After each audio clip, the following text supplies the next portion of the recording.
to Lee High School's Creative Writing Magnets Readers Theater. My name is Michelle Sisson. I'm the Creative Writing Instructor. The authors that you're going to hear from tonight have beautifully risen to the task of this school year. I hope you enjoy their pieces as much as I do. Thank you.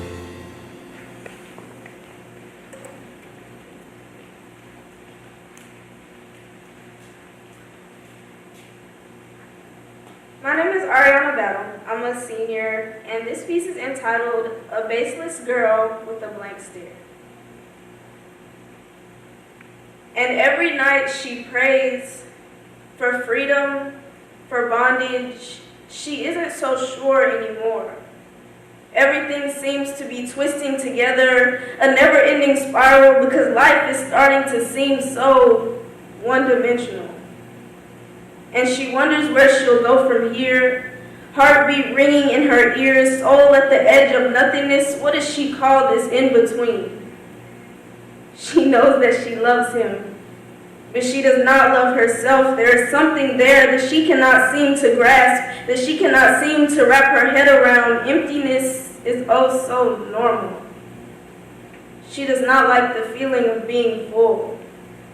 And so she resides in her room, head heavy on her pillow, listening to the nothingness scream at her.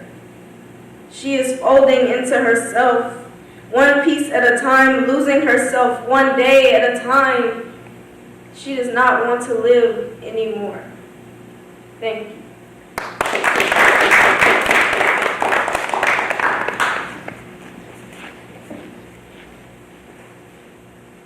I'm Samantha Copeland. I'm a freshman, and this piece is titled A Bitter Separation. It kills me how you could just walk away. You packed up all your things, and even some of mine. You never felt a rope around your wrist, tugging you backwards every time you reached for something new. It kills me how I spent all those late nights writing you lyrics to a Taylor Swift song that didn't make it on the album. They were no good, and I was always aware, but now each line is enlaced with an unforgiving mockery to remind me how easily I fell for you. It kills me how when I finally stopped falling, there was no soft landing. It kills me how even when the rope around my wrist disappeared, it was replaced with a burn that won't seem to fade. It kills me how you walked away before I realized that was still an option. Thank you.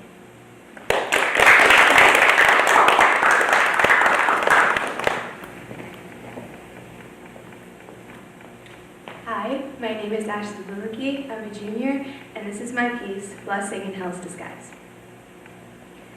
You'd think being a ghost would be fun because you could haunt people and be scary and walk through walls, but no, it's so boring. While I scare people and do the occasional haunting, I get so bored when I scare the people living here away because of it.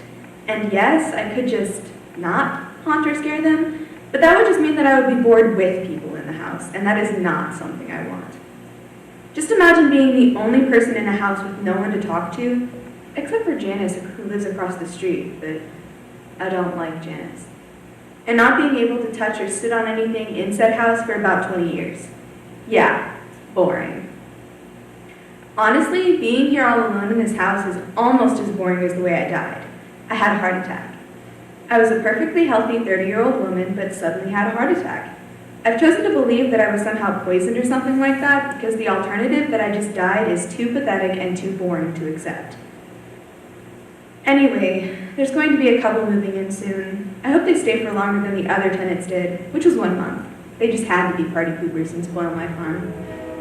And I hope they don't have kids. I don't like kids. Now I know what you're thinking. Why don't I just move houses?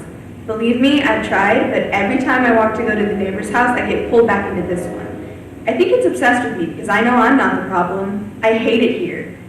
Is this something that every other ghost has to go through? I guess I'll never know, considering I can't go anywhere and there's no other ghosts around to ask. No, Janice doesn't count. I think I'm going to go crazy if I have to spend another minute here alone. Oh wait, here are those people I was talking about earlier. It looks like a man and a woman, and they have no kids. Wait. Oh no. This just means that they're going to be making children while they're here. Oh well, I guess it's time to see what they're like and how bad I can scare them. Update? They're serial killers. I love that. I'm not bored anymore, and I have new friends in the house. I've never been so happy about people killing other people in my life, literally. I hope that this couple never gets caught, which sounds bad, but I don't care. I'm a ghost. Be smart with the killing of living ones. I like my new company. Thank you.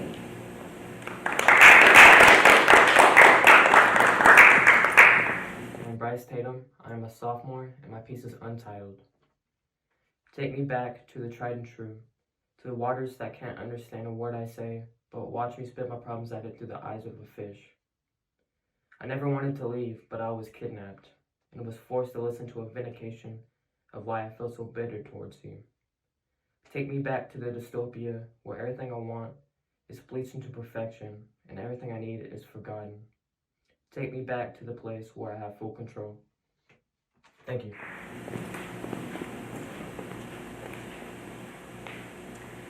Hi, my name is Ajoi Caldwell, and I'm a junior, and my piece is titled, Lucid as What I Say When I Have No Results. Thank you. Thank you for being my muse for so long, but I have decided that this is the last entry in the margins of my life. That this is the last time I plant broken feelings into salted soils, hoping something will grow from redundant pain. How do I sin from seeing who I am? You only saw body and curve, but I am mindful and spiritually aware. And I was always one to thrive off proverb because I am a virtuous woman.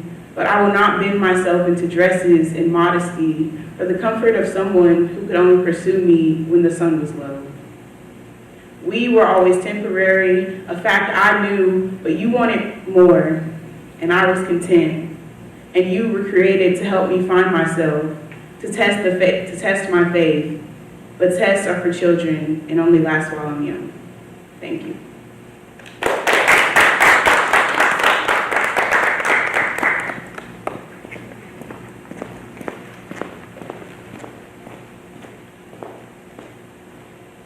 Hi, I'm Jillian Naylor. I'm in the 10th grade, and this is my piece, Our Grave Frozen Over.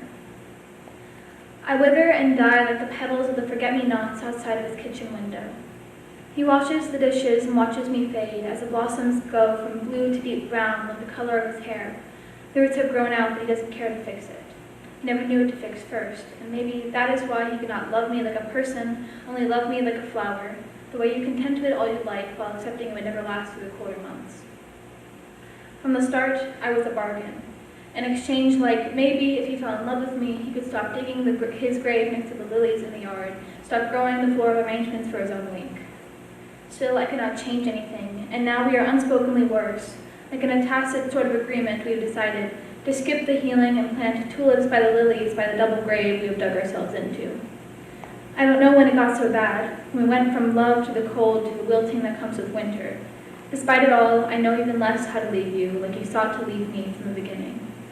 I have always been a magnet for the broken, and even though I knew that you always wanted me stagnant, loved me in theory, I cannot learn to let myself be free, and I cannot learn to let the flowers freeze over. Above all else, I can never learn to let the dead lie, leave a bouquet by the door of the premature funeral I never should have attended. Thank you.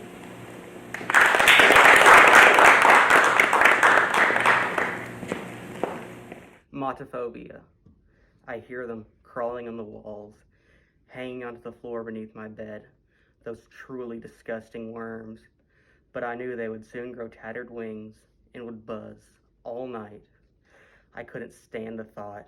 It felt like I could already hear the buzzing. No, it feels like it's inside my skull.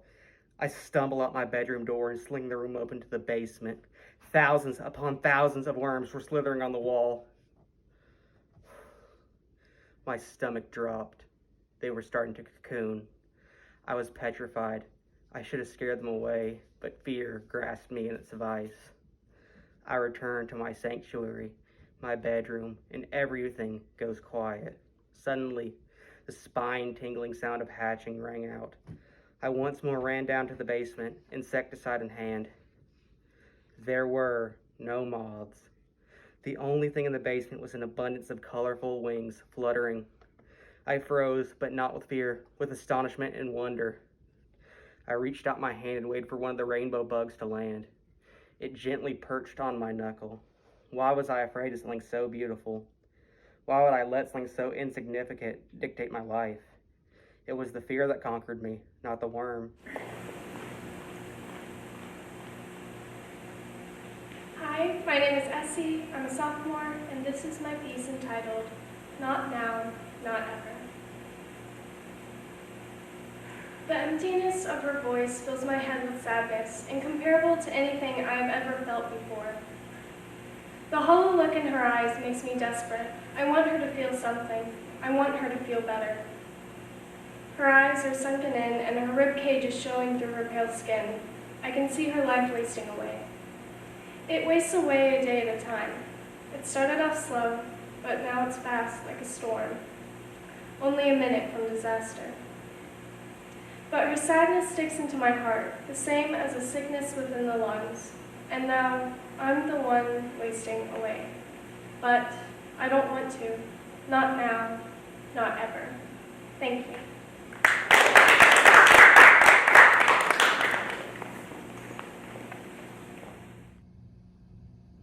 Hi, my name is Benjamin Watts. I'm a senior, and this is my piece, Trying to Find Inspiration Where There Is No Pain. It's difficult to say where it all went wrong. Stream of consciousness writing and late nights with thoughts that don't calm down. 2 years ago was the first person I was ever infatuated with. And now those feelings come again. Nameless or faceless, whichever form they come in, my heart simply doesn't find solace in familiarity, yet wants nowhere to be other than my comfort zone. Finding someone else's reality to hitch my imagination to in cycles. The wheels move forward, but my cart remains stationary. With bi-yearly lovesick feelings and touch-starved yearning, making up a broken person with no goals or aspirations, aside from finding the missing hand, lost to the wind. Thank you. I'm Lexi Folsom. I'm a sophomore, and this is my piece entitled, The Sentiment Comes and Stays But Never Entirely Goes. I analyze old pictures of me in a photo album labeled with my name and my mom's handwriting in faded Sharpie, trying so desperately to recognize the person I used to be, but I don't know that person anymore. And the hollow feeling in my stomach grows more intense when I don't recognize myself at all. Class photos pinned to my wall, above my wooden bed frame, feel like foreign memories, like memoirs I took from someone else's thoughts and claimed as my own. And family pictures held up by lousy letter magnets and displayed on my fridge serve as a perpetual reminder that I am not the person I used to be, that I am a fraud. Thank you.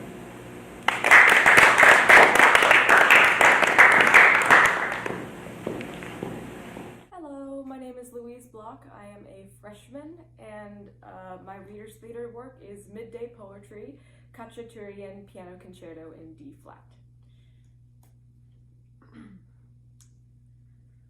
I'm grasping at something just removed from familiar, a theme from childhood, a melody crafted in accidentals and dissonance and meant only to alienate, yet it only entices me to this blanket of half-formed memories. I'm pleading, hold me gently and fast, but it only shrouds itself further in mist or dust. I'm searching for something in every crackle of this recording, in every note falling flat. I'm seeing something in the grace notes and in the rocking accompaniment. I'm sensing comfort and gentleness in the poco metamoso. I'm reaching for kindness and cadenzas played by a dead man. I'm clutching to my heart a melody that is not mine. I know the mellow chords were never meant for me. I am keenly aware that I am shedding tears for a mirage. I am left alone in the desert with a vivace, longing for the illusion to return.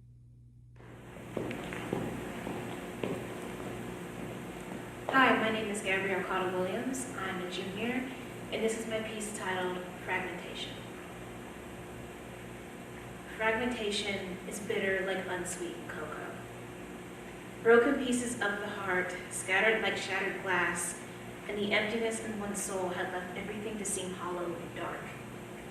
It wasn't alive anymore, so piece by piece they restored their heart.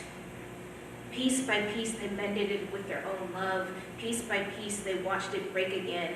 Piece by piece they got stronger and fought back the pain, but it still lingered.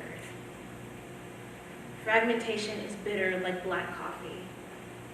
And the small cuts on their fingers from their shattered heart was causing their hands to become numb, and so was their heart. They couldn't possibly think that one's whole body could become numb from such immense pain. But then they remembered. Fragmentation is bitter like arsenic. Hatred mended their heart instead, and the Band-Aids were starting to lose its stick. Why over someone like that? Why is it that love hurts so much? Fragmentation is bitter like dandelions. Melancholy songs filled with sappy lyrics soothed them to sleep, and the tear-stained pillows were dry this time.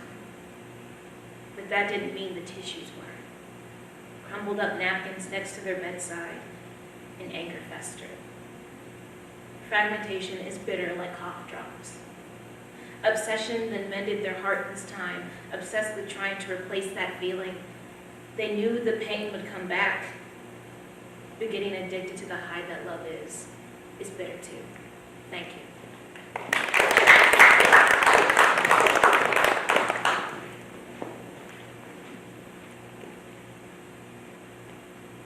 I'm Colby Meeks.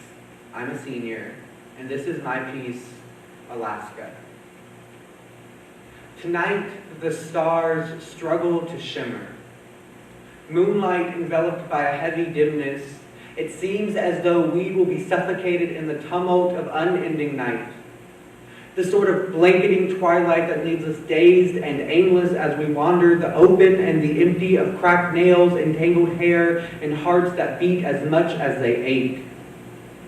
We graze hands and rub shoulders to stay human. But when the sun rises, we will be reminded of warmth and a sky so bare and empty that its blue could be ocean. We will skin our knees and elbows on this sapphire sky in the memory of everything we lost. Everything we broke and surrendered and swallowed to the pits of our stomachs just to survive. Bare our bodies in celebration of the nights we forced ourselves to persist and sustain, not because we wanted to, but because we had to.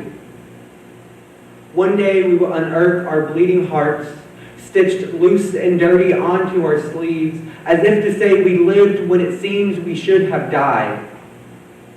I promise to us all, one day we will be dry-eyed and our thick skin can surrender to softness once more. I promise we will smile white picket fence in a mid-July Sunday afternoon. Even though tonight we walk through the cold, thin ice of what feels only like the valley of the shadow of death, one day the sun will rise on this snowy tundra and we will finally be nothing but whole. Thank you.